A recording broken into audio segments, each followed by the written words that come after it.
umaga nagmamadali, teka lang sandali.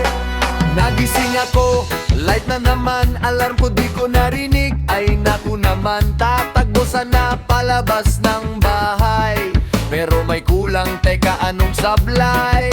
Sapatos suot, bag nasa likod, pero parang may mali sa loob. Oh no! Hawak ko ang brief, di pa nasusuot.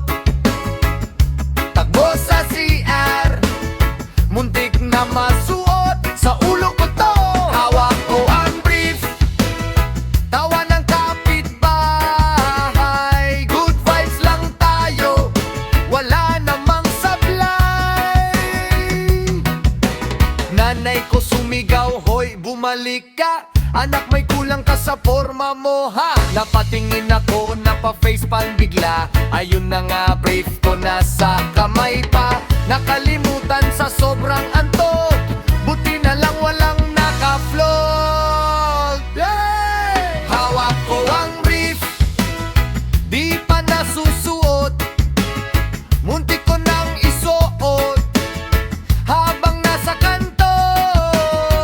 Hawak ko ang brief, parang di normal, pero chill lang, buhay ay karnibal.